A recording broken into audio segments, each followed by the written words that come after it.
season game here first. But it's this stadium is extraordinary. You all were here. We can feel it. I think they've done an amazing job with that stadium, and that's our stage. So for us, the stadium is key. The city is key. This city really knows how to put on big events, and we've seen that. We feel it. We felt it all year from our fans. It is the number one place for visiting team fans to come to a game. So we knew this would be a popular place for it. And it's the number one place for people to come in and gamble. It is the gambling center of the world. And when you think about it, you put out a memo this week reminding the teams of the gambling policies. But how do you make sure to protect the integrity of the game? Well, it's our number one objective. This is true gambling and outside of gambling, right? The integrity of our game is critical. And so we spend a lot of time focusing on that, educating, making sure that all of our personnel are aware of our gambling policies in this case, or any other policy that can affect the integrity of our game. So ultimately, that's our primary job. This week coming in here, we wanted to make sure not just the two teams, but every other club will likely have representatives here. We wanted to make sure they understood it, our league staff and everyone else, so they understood exactly what the policies were. And they all understand the importance of it. We clarified our policy earlier this year, and it was to put the importance for our players that betting on NFL games or inside information or anything that would negatively impact the integrity of our game is absolutely off limits. Let's talk about ratings right now. Both championship games, over 50 million viewers. What do you attribute those record-breaking numbers to? And in all honesty, how much is it the Taylor Swift effect? I would tell you it's because of the great competition. Listen, the competition has been off the charts this year. We've had 70 games that I think 70% of our games have been within one score in the fourth quarter. The young stars, the older stars, the amazing performances by teams, you see all that. That's what fans ultimately love. Having the Taylor Swift effect is also a positive. Listen, both Travis and Taylor are wonderful young people. They seem very happy. She knows great entertainment, and I think that's why she loves NFL football. But I think it's great to have her a part of it. Obviously, it creates a buzz. It creates another group of young fans, particularly young women, that are interested in seeing, why is she going to this game? Why is she interested in this game? Besides Travis, she's a football fan, and I think that's great for us. What do you say to those who think it's all scripted by the NFL? I don't think I'm that good a scripter or anybody on our staff. I think it's, listen, there is no way that I could have scripted that one. Let's just put it that way. But she is, or anybody in our office, she's a remarkable performer. She knows great entertainment. I had the opportunity to go to 2 of her concerts with our girls and my wife. She's the best of the best. And so having her come to NFL games, have her a part of that, is nothing but a positive. Let's move on to officiating. A lot of scrutiny again this season. What are you doing to assess the officials and to improve their credibility? We even had scrutiny yesterday in the Pro Bowl games. I think, listen, in professional sports and all sports, officiating is part of that. I think in the NFL, the level of scrutiny is at the highest I've ever seen it. And that's part of our popularity. I understand that. It's part of the technology. You all do such a great job that you see more than you could ever see in officiating. The game is faster. I think our officials do a great job. They are superior. But at the end of the day, no one's perfect, whether it's all of us that watches the games or play the games or coach the games or the officials. We have to continue to try to get better. We have to use technology where we can to try to improve their performance, let them use technology to make sure they get the right answer. But I think they do an incredible job, but we're going to keep working to get better, ultimately. Brian, do we want to open up for questions? Yes, we do. Let's begin with our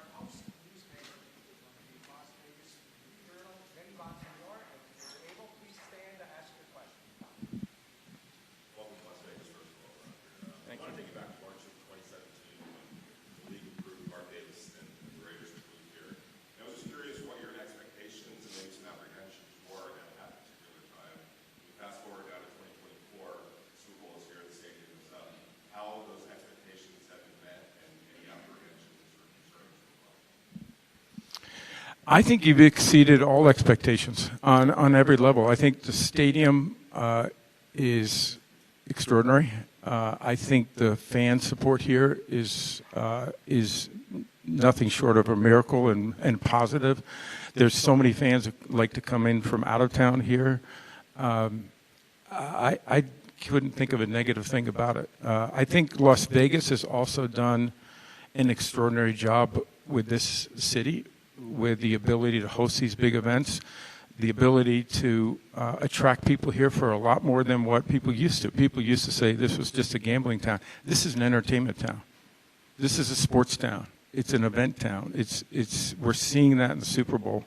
And this doesn't happen without people who know how to do that. So from the governor to the county commissioners to the Convention and Visitors Bureau to the Super Bowl host committee, all done an extraordinary job. And that makes us feel much more comfortable here. Because the challenges of putting on an event like this, whether you're in Las Vegas or any other city, are enormous. And there's why we don't sleep until Monday night when we get everybody out of town.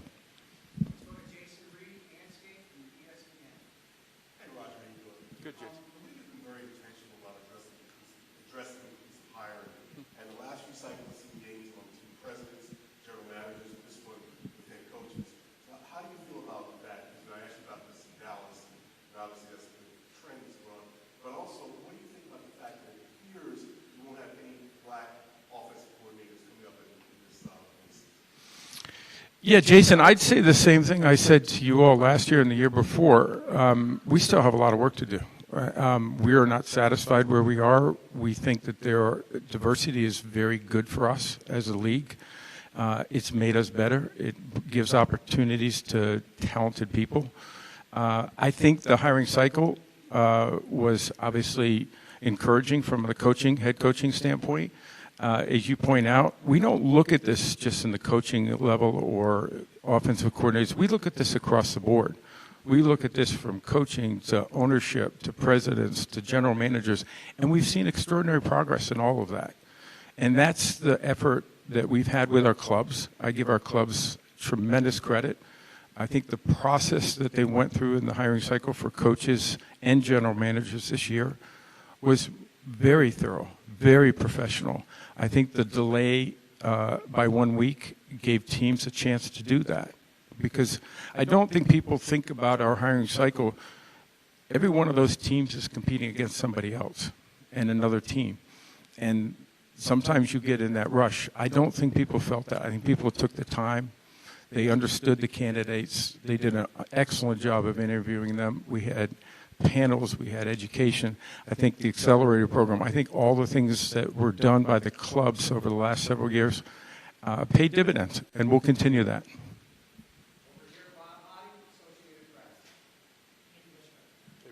Given the progress that you've made with minority head coaches being at a record pace right now, 9, have you given any consideration to potentially eliminating the rule? And what would it take if you hadn't maybe reached that point where it's not necessary to have the league? Well, those are two different things. You know, not having it be necessary would be a wonderful world for us. I personally believe that it's still necessary, because I think we want to show the benefits of looking at a diverse slate of candidates. To be able to do that has benefited every one of our clubs, our league office, I think our partners, I think people across the world in different industries have absolutely adopted this rule. And so I see it for the foreseeable future. I think it's been beneficial. We'll continue it. Roger, with where we are on kickoffs right now, and then what happened with the 1-year change, do you think more significant changes are imperative this offseason? And if so, do you believe that's the XFL model, or is it something else? What do you think that's going to be? Mark, we said last year, first off, as you know, this was a 1-year rule. For me, I thought this rule was necessary for the 1 year because we need to innovate. We need to work with our coaches and our competition committee and those across the league to find a way to keep the kickoff in the game. It's an exciting play. It's important for us. The same for punts. But when you see a higher injury rate for that play, you can't ignore that. And we haven't yet found that solution. And I think we've proven over the last several years, you can make the game safer and more exciting at the same time. And that's our objective here. And I'm confident we'll get to that. It's going to take a little work, but this is a one-year rule, so I hope that that will be a major focus this spring. Hi, Roger. Two questions, actually. Both related, That's a shocker, JB. both related to playing services. As we get ready to have a Super Bowl on a grass field in a dome. The FIFA sites were finalized now, and there are several situations where stadiums will install natural grass and then conceivably switch that back out to artificial turf. What message do you think that sends to NFL players that you wouldn't have stadiums that would have natural grass all the time? Do you support having all stadiums have natural grass? You want to do your second question, too? You want me to go first? You can go. Okay. Listen, this has been a major focus, as you know, with our union, with the Players Association, and we have jointly worked with experts to try to study this question. It's something that I think it's not always just grass or synthetic. We think hybrid is something to really explore. That's actually what they use in international soccer, is a hybrid type of format. Additionally, I think, we've got to look at different circumstances, right? You play in a dome for 4.5 months. It's pretty hard to grow grass. So you can sometimes take it in and out. You can find ways of trying to replace that. But we want to try to get the best possible field surfaces. And that is something that it varies from market to market, climate from climate. One of the things that we think is really important in the studies that we're doing is consistency.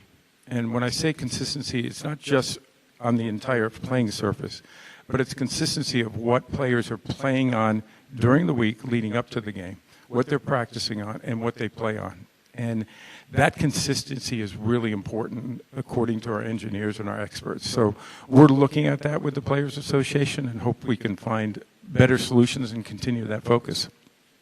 That being said, it leads to the second question about the practice surface.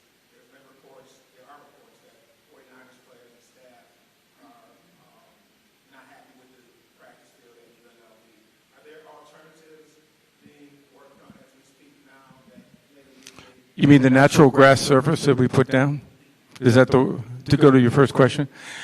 Listen, the JB, that work is being done every single day. We've had 23 experts out there. We've had the union out there. All of them think that's a very playable surface. It's softer than what they have practiced on, but that happens. It's well within all of our testing standards. It is something that we think all our experts, as well as neutral field inspectors, have all said unanimously that it's a playable field.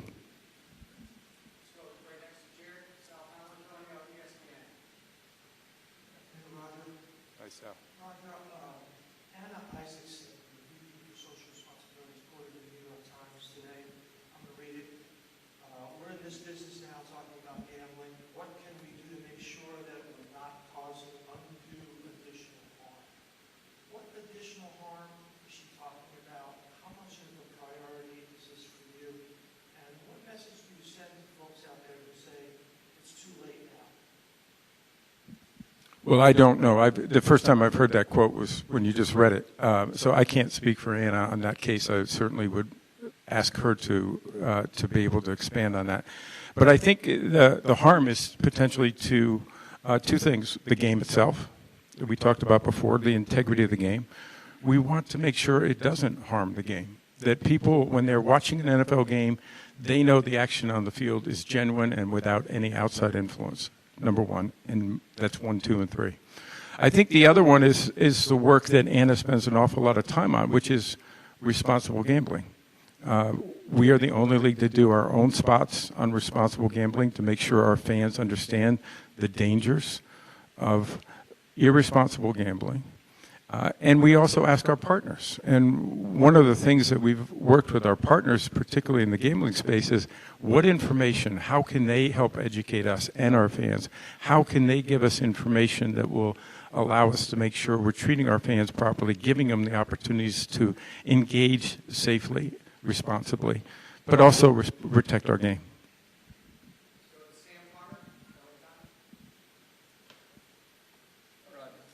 Hi, Sam. I'm interested in the decision to put a playoff game on Peacock.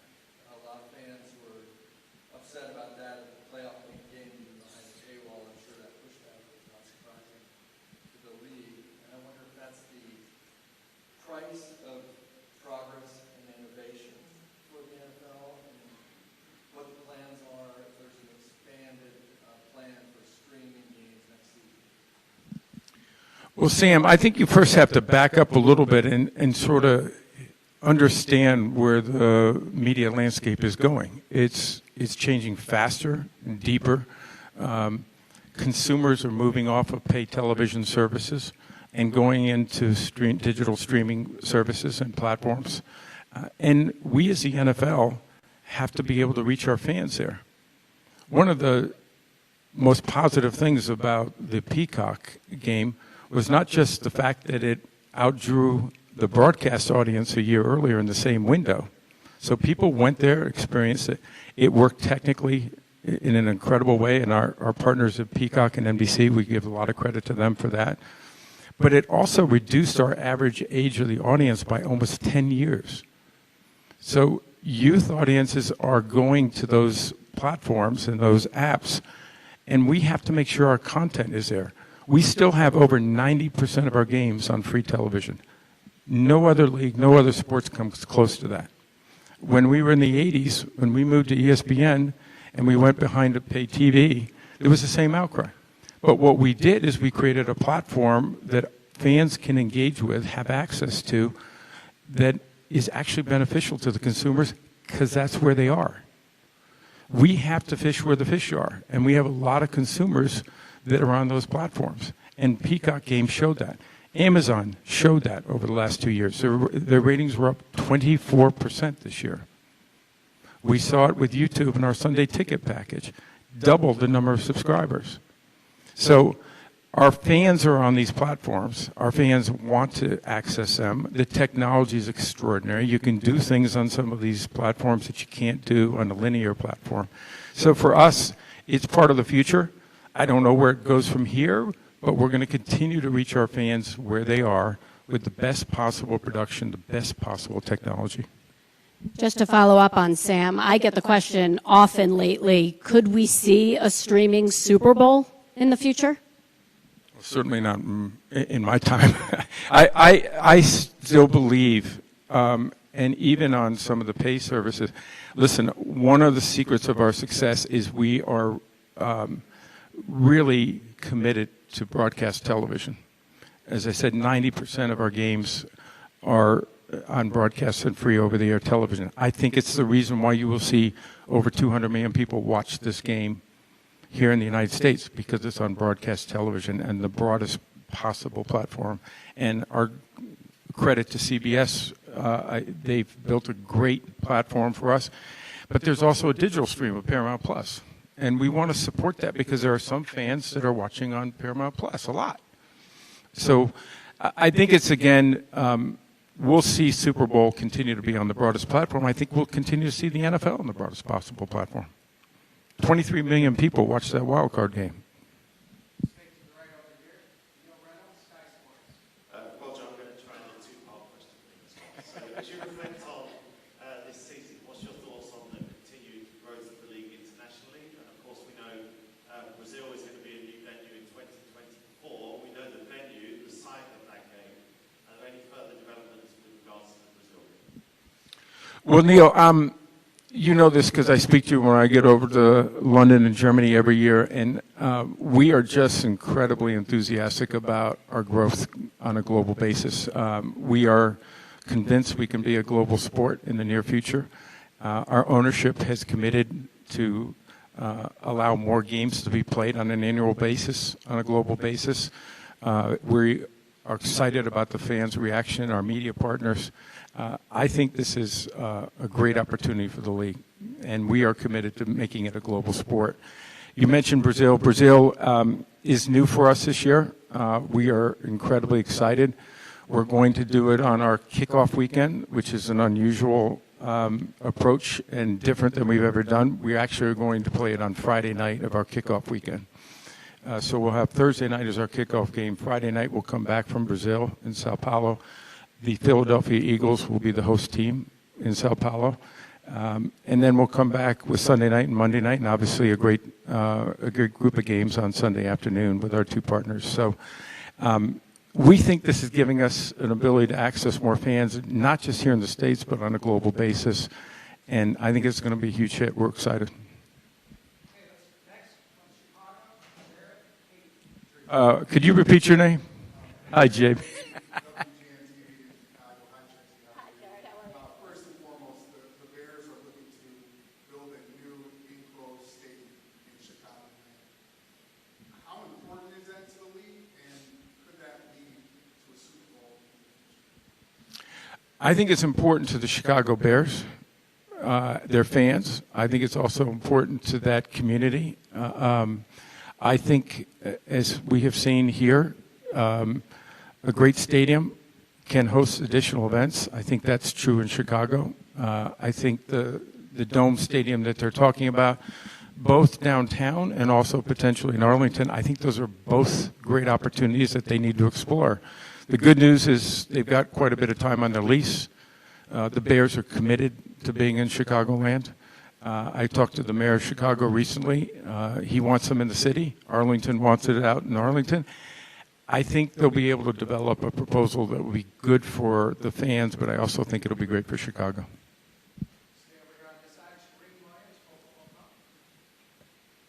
Roger, I know you've been asked a lot of gambling and integrity questions, but specifically you said in 2012, if gambling is permitted freely on sporting events, normal incidents of the game such as bad snaps, drop passes, turnovers, penalties, and play calling inevitably will fuel speculation, distrust, and accusations of point shaving or game fixing. Fast forward to now, do you see that speculation happening, and what is the NFL doing to counter or prevent it? Well, I think, Shireen, that's exactly what I was talking about before, is protecting the integrity of the game. Making sure that our fans understand that what they see out there does not have any undue influence. We have to educate our personnel. That goes from owners to players to coaches to everybody in the organization, to everyone at the league level, to our partners, making sure that they understand while people can speculate, people can have perceptions, we have to hold that standard as high as we possibly can. I haven't heard an awful lot of that, but you do hear. There are people out there that say those things, whether they're irresponsible or not. I think we've proven it in the way we enforce those rules. We have suspended a number of players for betting on the NFL or involvement with gambling activity. We have suspended a number of personnel, both at the club level and the league level, for the same. We've actually terminated employees. So we will do that, and we take this incredibly serious. So we understand the risk. We did not make the decision. Ultimately, the decision was a decision by the Supreme Court. They legalized sports betting. We have to adapt. We have to embrace it. We have been cautious. We have been very thoughtful, I think, in our approach. But we know the risk, and protecting the integrity is number one. Hi, Roger. You mentioned the Taylor Swift effect earlier. I can speak from experience that the young girls, including my daughter, are newly invested in the NFL because of they get to see Taylor Swift on Sundays. It has felt for a long time that the way that the NFL has wanted to engage with has been largely cosmetic, pink shirts, sequins, and now you have this new fan base that's fallen into the lap. What do you guys plan to do to ensure that this new audience sticks around long after Taylor Swift stops showing up at games or because brothers are going to home? Well, first I'd say as parents of 22-year-old twin girls, and my daughters and all of our family are Swifties for going back to where we met her, I think, back in New Orleans in 2009. Again, she's an extraordinary performer. But our girls love Taylor Swift, but they also love football. They know an awful lot about football. So I think this is just about welcoming people into the game. It's giving people a different perspective of the game. It's giving them an opportunity to say, wow, that's exciting. And I see it. I see it with others. I see it with their friends. I see it with others around. We hear the stories. We see the data. People are talking about the game that weren't talking about the game yesterday. And whatever that reason is, I'm good with it, as long as they get exposure to our game. And Taylor is obviously a dynamo. Everything she touches, there are people following. And so we count ourselves fortunate, and we welcome it.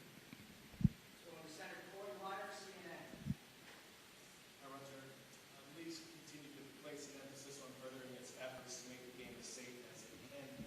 Considering any data that you may have in regards to the injuries we've seen this past season, specifically head and lower extremity injuries, what's your assessment of the results, and what are some of the significant driving forces behind that? You're right. This has been a major issue for us. I think we've made tremendous progress, but there's still more work to be done. This year, we saw 700 game loss injuries reduced this season. So players that missed a game because of an injury, 700 times, that's lower this year than it was last year. That's huge, very significant for our players, for our teams, for our fans, ultimately. So that's a very positive trend. Most of those really began in the training camp period where lower extremity injuries occur. So the hamstring pulls and the ankle injuries. We had ACLs that were down a significant amount this year. Interesting enough, we saw a big increase where twice as many of them happen on grass than on synthetic surfaces. So all this data needs to be evaluated, studied, exactly the mechanism of injury, looking at video, having our engineers, having our medical people look at that. We need to keep that study going. It has made us smarter. It has given us an ability to adapt our training camp period where we have this ramp up, where when we bring them into camp, we don't throw the pads on and go right out there and start, practicing at full level. They come in and they are going through a ramp-up period to be prepared for that and to avoid those lower extremity injuries or any injury so that it doesn't affect them later in the season. On the head injuries, it's not just concussions, which are basically the same in the last 3 or 4 years since some of our major changes. We keep looking at that. This year we'll have, I believe it's 8 new position-specific helmets that should be, we'll see a couple on Sunday. That will be a big advancement in technology. I think we've always said that'll be part of our future. I think that will be helpful. We saw the Guardian Cap this year. The Guardian Cap, again, had a 50% reduction in concussions for the players who wore it in training camp. And that has a carryover into the regular season, because if they get into the regular season, and particularly later in the season healthier, that's going to ultimately lead to less injuries. So a lot of progress, but a lot more work to do. Roger, I have 2 questions. First one, we saw this offseason, the Patriots hiring Roger Goodell, basically having an internal promotion. Is there any concern about that type of thing being a situation where teams could potentially subvert the rule? And then the second question, I know you mentioned that you're taking a broad look at good hiring, but specifically with offensive coordinators, why do you think facility programs such as having a recent having a diverse offensive assistant, why do you think that's not working in producing more? Well, let me go to the second question, because you're talking about it. I don't think it means it's not working.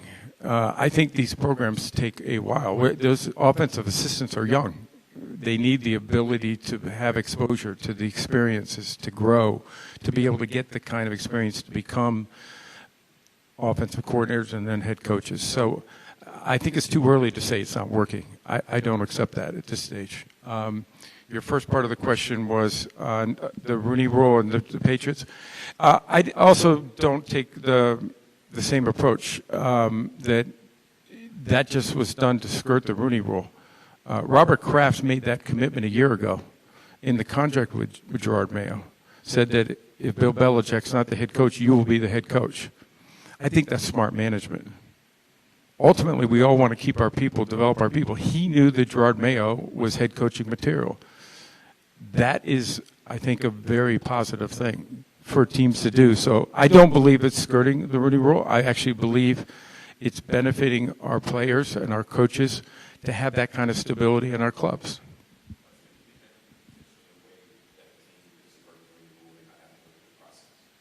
Well, if you're making a commitment, someone's going to be a head coach a year from now.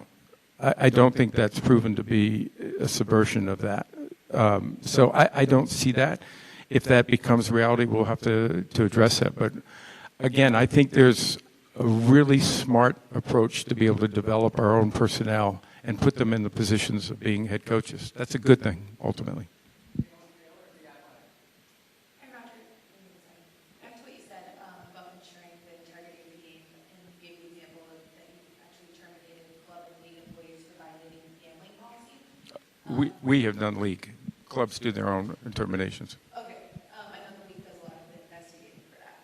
So I wanted to see if you could reveal how many club or league employees have violated, have been punished for violating gambling policy, and what support does the league offer them after they have been terminated or punished? I think it depends on the circumstance. I believe the last number I saw was 25.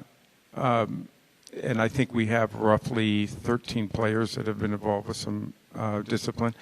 I think it depends on the circumstances of what it is. If they were betting on NFL, you're terminated automatically. That's it. So here, Darren Smith from Kansas City. Mr. Goodell, thank you so much. Sure. I have one question, following up on the question about the peacock. I guess for the average person, how much money is too much money for the NFL to try to get out of the road? Well, this is developing platforms. Just to be clear, this is developing a platform that a lot of consumers are on. A lot of our fans are moving in that direction. They're not just getting an NFL game; they're getting, a value in the sense of $5.99. I think it was for a month of the service, and they could get it for $30, $29.99 for a year.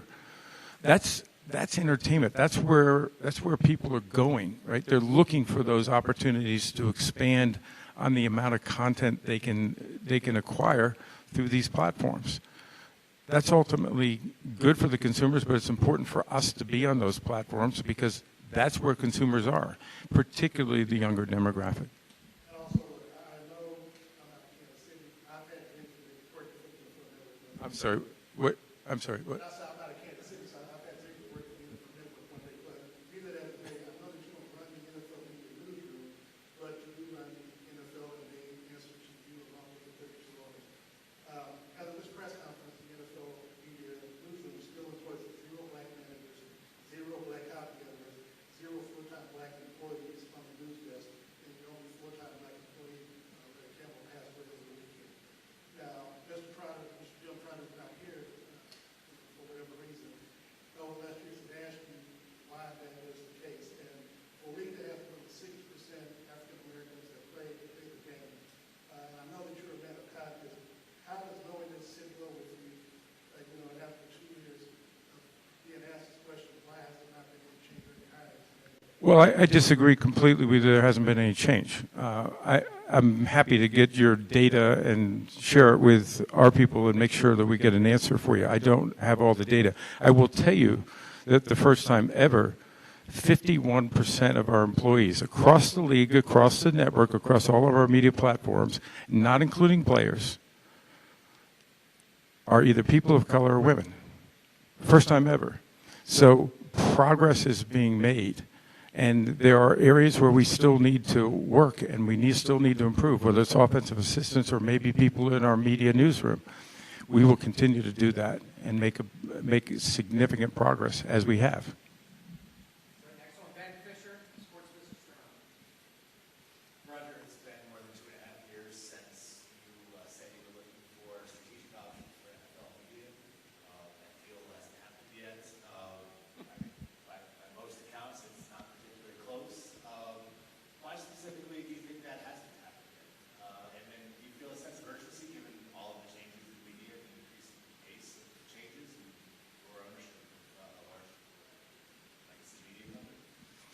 I think how we've adapted and changed the media landscape has been quite progressive, frankly. If you look at the facts, we're the first to put a package on full season with Amazon, for Amazon Prime. You look at where we did with YouTube. You look at where we were with Peacock. I think we've been cautious and bold at the same time with respect to how we used our content to drive those platforms and to drive where our fans are, right? We want, our fans are there, so we need to be able to access those fans. And that's how you reach the broadest number of people, ultimately.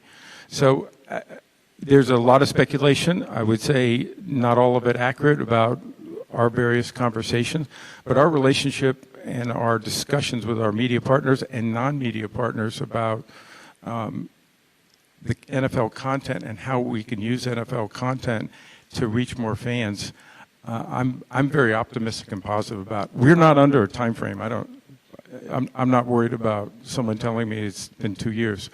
We want to make the right decisions. We want to get the right partners with the right content so we reach our fans and provide them a better experience. Yeah, hey, Roger. Some court documents just surfaced that said that you had an email that showed that you instructed people to launch a ground war on negative reporting of concussions. I want to give you the chance to add context to those comments and then also explain why that was necessary.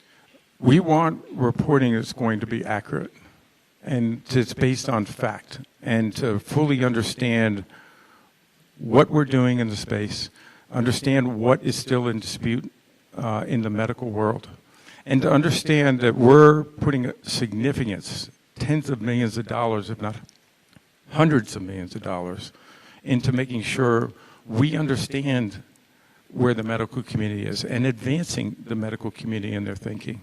That's critically important for us. So, yes, we don't want people inaccurately reporting information. We want them to understand where we are, how we're making the game safer, the things that we're doing in research, but also the things we're doing to make sure that we're making our game safer, taking techniques out of the games, modifying rules, making sure that we're adding extra protection in so that we can identify when players are injured. People didn't think we could change our culture.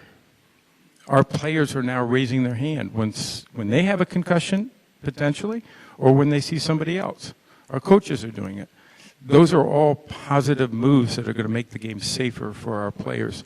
And we need to make sure people understand those steps. Stay on our left. Superintendent Brandon from Las Vegas. Hello, Roger. One good question. Why do you like football and what inspired you to create it? What inspired me to what? You like it. I don't know, Brandon. I've been a football fan since I was 5 or 6 years old. I told the story that somebody gave me a Duke football back in the early 60s. I slept with that for months, literally. I love the game. I love playing the game. I love watching the game. I love what it represents. I love the fact that it brings people together in an amazing way. I love the fact that it has a positive influence on communities. To me, the game of football is much bigger than a game. I actually believe the things that I learned playing football and I see in football are incredibly relevant to what I do today. It's the same approach: hard work, teamwork, discipline, how you work for something bigger than yourself. I think there's so many values about this game that means so much to me personally, but I think means so much to fans and to people. And I think that's why our fan base is so passionate and so large, is the game of football transcends so much of what's going on in our society. And I think our game brings people together. And that's inspiring to me. Senator Roger Goodell, Morgan, New York Times. Hey, Roger, the Taylor Swift stuff got people a little cast with stuff. What's your response to just like her possession of the Eagles from polarization? I'm sorry, I missed the last part. What's your response to Taylor being involved in the her that become polarizing kind of like that? Listen, I think anybody in the society, when they're in a public position, are going to be subject to criticism. And I think the idea that this was in a script and this is pre-planned, that's just, it's nonsense. It's frankly not even worth talking about. We see two people who are really happy together, having fun together. I think that's wonderful, and I wish them well. They're both wonderful people. The fact that, they both are involved with football in some fashion through their relationship, that's great. We welcome that. Hey, Roger, as NFL team valuations rise, I'm sorry, I don't see you. Purchase teams gross. Right here. Sorry about that. Let's start over. As NFL team valuations rise and the circle of people that can afford to purchase teams grows smaller, wondering how that complicates succession planning for owners. And on that note, if you have any updates on potential rule changes to allow private equity investors to buy into teams. Yes, listen, when franchise values increase, sometimes that makes, a franchise less affordable to a certain, segment of our population. Less people may be available to do that. That's why we are looking at our ownership policies and looking at them in every context. How do we bring diversity to our ownership? In the last, you'll remember 2 years ago at the league, the ownership voted in a resolution to attract diverse ownership groups. In the last two transactions, in the case of the Denver Broncos, I believe, off the top of my head, it was 36% of that team was purchased by women or people of color. And the same in Washington. I believe there are 5 people of color in that franchise, I believe, for about 16 or 18% of the team, somewhere in that area. So it's intentional. And we need to be intentional to make sure that our policies not only attract the best ownership group, but diverse ownership. And how do we make sure that our model continues to stay strong by having the kind of fundamentals to our policies that are going to ensure our teams are secure and are operated properly. So it's not just policies, but we are very focused on ownership.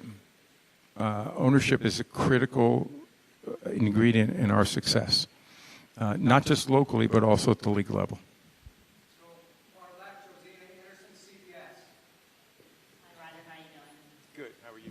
Good. So I know that we are seeing more people of color get jobs, this hiring cycle with the head coaches, but I wanted to know what you thought about the trend with the youth movement, seeing younger coaches get opportunities relative to the older coaches outside of Jim Harbaugh, because I was talking to one candidate that felt like they are coming in and being asked to be assistant head coaches to mentor younger head coaches and whether their opportunities are dwindling, and then separately to cut that off, how you feel about a person like Bill Belichick having the resume that he has and being out of a head coaching opportunity, and to what degree relationships are still factoring jobs or people who got jobs, particularly in the NFC South. A lot there. Let me try to make sure I address all that you've asked about. I'd start with the fact that the NFL is incredibly competitive on and off the field. And it's hard to win in this league. To your point, maybe the greatest coach in NFL history isn't coaching this year. But I think what our teams are focused on is the future. How do we continue to bring in the most talented coaches, the most talented general managers, the most talented administrators? Everything about our league continues to increase in its quality and its talent. And our clubs are looking for that in every direction. And I think that's the point about our policies and our processes. The better our processes, the better the outcome. If our clubs continue to go through the process of finding the best people in their positions and understanding that diversity is critical and important for our future and bringing that best talent, I think we're going to continue to succeed. And there'll be younger coaches, maybe older coaches. I've had several of the older coaches call me and say, I want to mentor some of these younger coaches. I'm a big believer in mentoring. I think all of us need mentoring. I think that's a positive thing ultimately. Play off a little bit of what you're seeing bring out. Just your reactions to the fact that Bill Belichick does not have a job in the NFL right now. You know, that guy is one of the great coaches in our history.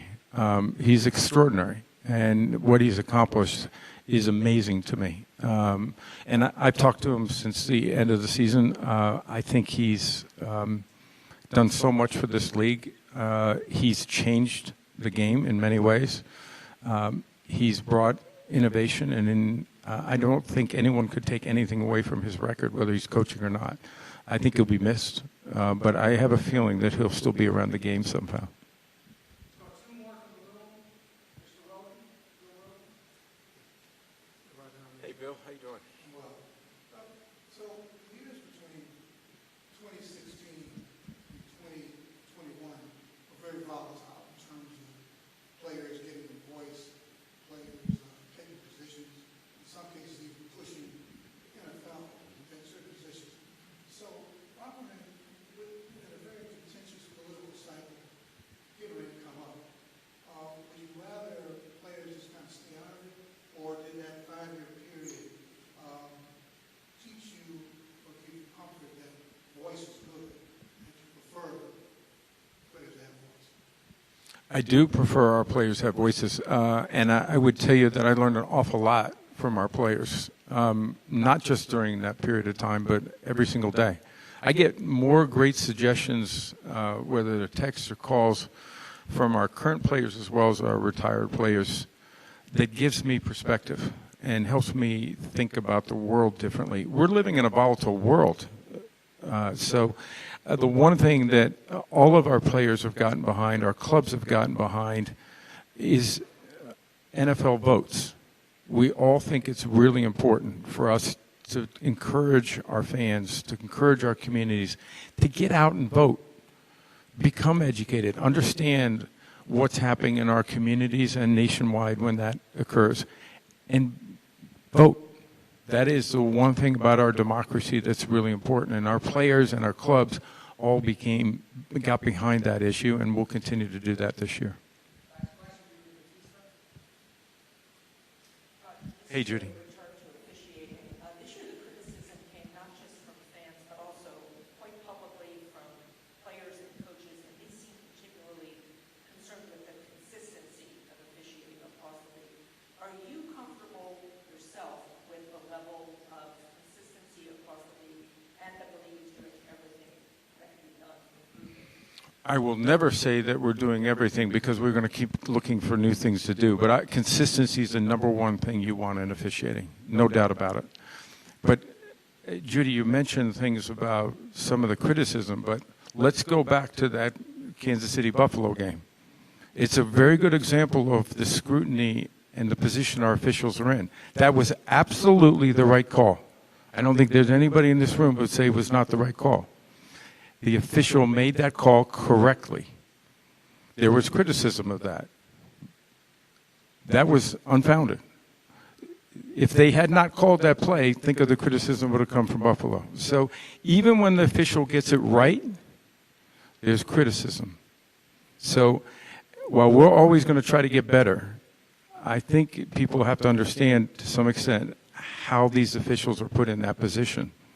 And they do an extraordinary job. We will use technology. We'll continue to train them. We'll continue to look to how we make the game more consistent from an officiating standpoint. But that's a perfect example of the fact that people can put the C word to it. It was a critical call. They've got to make a decision. They're making a quick decision, and they have to make that. And I'm proud of the fact that they did that.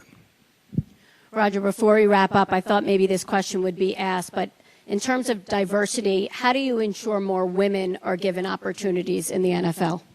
Yeah, it's a huge effort of ours, Tracy. Across football, in a few weeks we'll be going to Indianapolis for the Combine, but we have a women's forum there where we've had women that want to get into the football side of the business. We've had 150 young women, I think, in the last 4 or 5 years that have been hired into football, both at the college level and the NFL level. We see it on all levels. We have a woman president of the Las Vegas Raiders sitting right here, Sandra Douglas Morgan, extraordinarily talented person who is leading the Raiders in a terrific way. So, again, it's about attracting the best talent. And women can do this in the football areas. I think we have 12 full-time coaches. I think the numbers continue to grow, and I think that's, to me, that's going to be a very positive trend going forward. Okay, finally, we have a great matchup ahead. Put on your analyst hat for us and critique what you think this game is going to come down to, and do you have a pick? I definitely do not have a pick. I know better. Listen, I think the beauty of our game and the beauty of where we are right now is that the league is so competitive. There are a lot of analysts. There are a lot of predictions. There are a lot, and they're very hard to do. I'm glad I'm not sitting in that position. As commissioner, I don't have to do that. I'm proud of both these teams. I think they're both fantastic. I hope it's going to be, they both play a great football game. I want them to play their best, and I think it'll be a fantastic game. Well, that's what we're hoping for. Thank you, Roger. Appreciate the time. Thank you, everyone. Thanks, Trace. Yep, thank you.